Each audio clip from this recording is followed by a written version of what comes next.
these exhibits into evidence.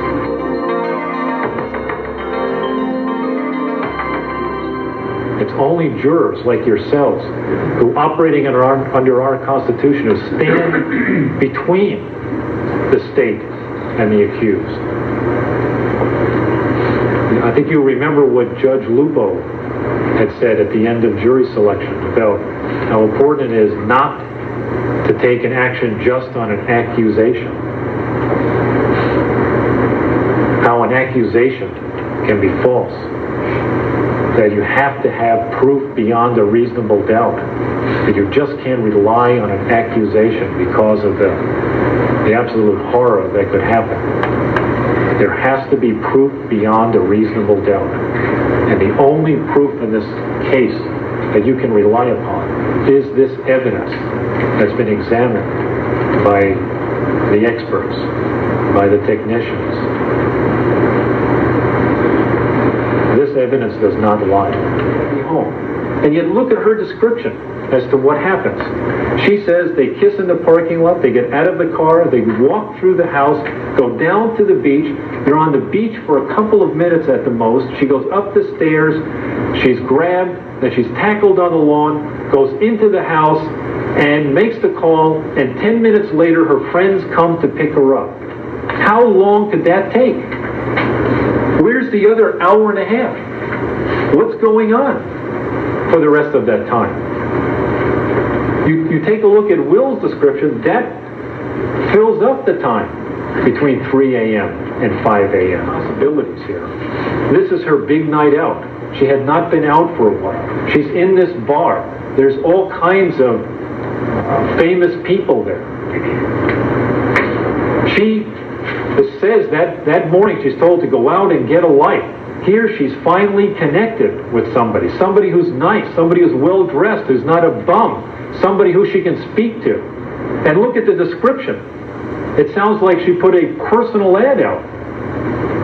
Young, personable, well-spoken, well-dressed, not bummy, from a good family, well-educated. He's a doctor. He's attractive. He's nice-looking. I mean, is it so unusual to think that this woman was attracted to Will?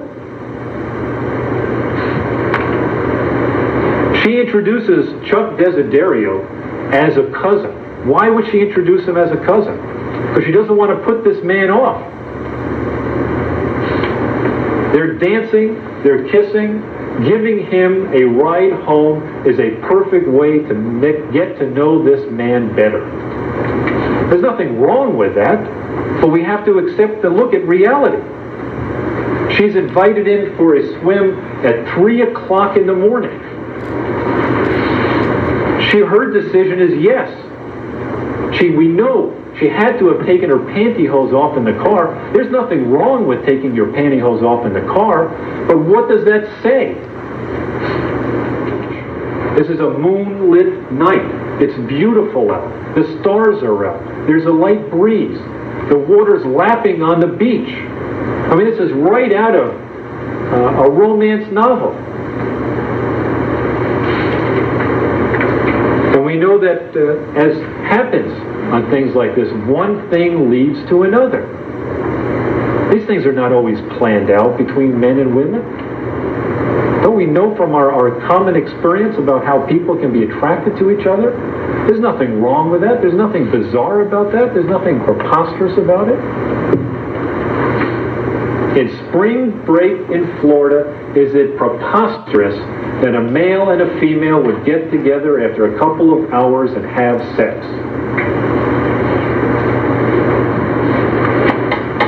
And then she attacks Will by saying that, are you telling us that you went up on the lawn, put down this towel, and had sex on this towel with this woman under your mother's bedroom window? I mean, I don't know how many times she asked him that question. You wanted us to believe that you went up there on this lawn in a private walled estate, mind you, and you have sex with this woman under your mother's window. But what's the other side of that coin? What they want us to believe is that this young man goes up there and rapes a screaming woman under the open windows, not only of his mother, but his sister, of two prosecutors from New York, and the father of one of them who's a former special agent with the FBI. They want you to believe that he ran across that lawn, tackled that woman who's screaming at the top of her lungs under those open windows where his mother is in that bedroom, and rapes her. That's what they want you to believe.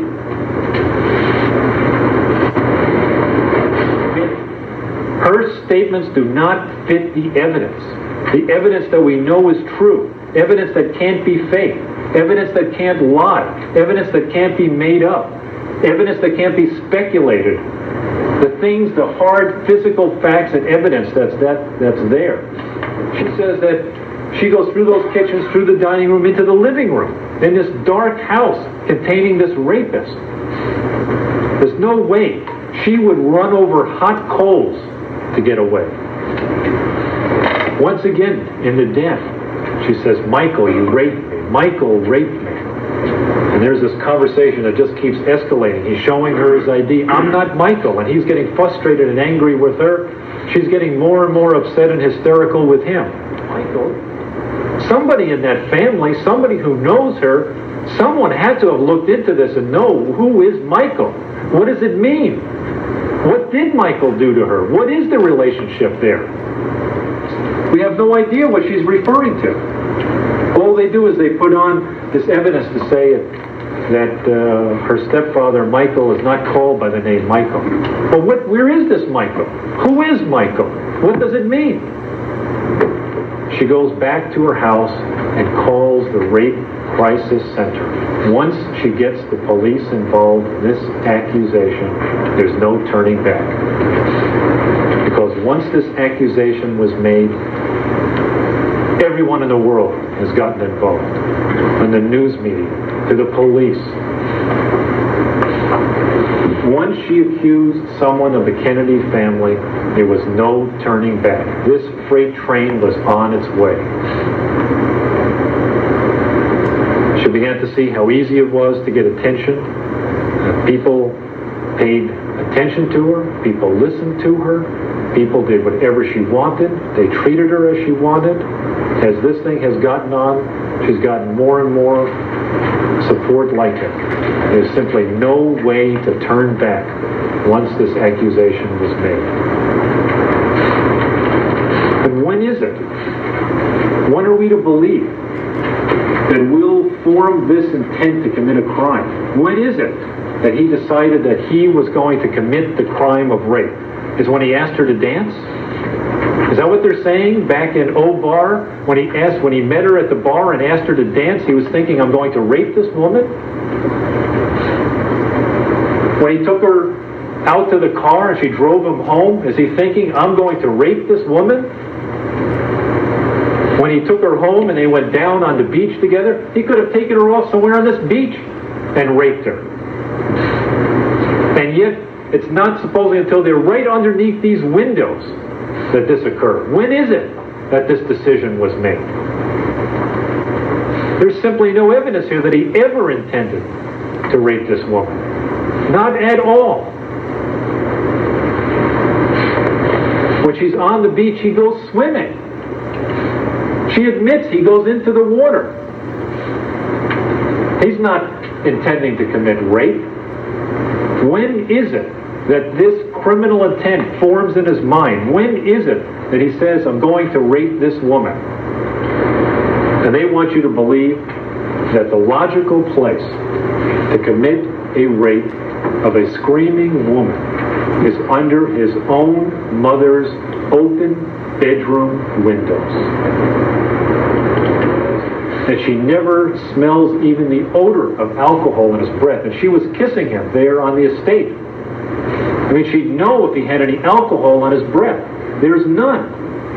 She says she doesn't even remember him having a drink at O Bar. Trial. These exhibits into evidence. He didn't have to do any of these things because it's the state is the one that has the burden of proof. It has to prove this beyond a reasonable doubt, that you have to have an abiding, a deep-rooted down to the bottom of your heart. I mean, it's like as if you have to make an important decision in your life. If you had to make a decision, like buying a home, about getting treatment for your child, about doing something for your husband or your wife that's important, getting medical treatment. It's important decisions like that you have to think of. And you have to have an abiding faith, an abiding belief that you're absolutely correct. Because what the law says is the state has the burden of proof, and that's beyond a reasonable doubt.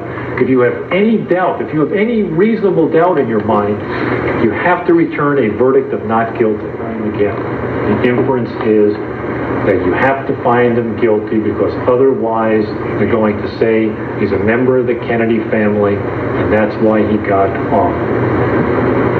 I can tell that from the questions that were asked in jury selection, to the questions that were asked of the witnesses here. I mean, that is exactly the point they keep making to you.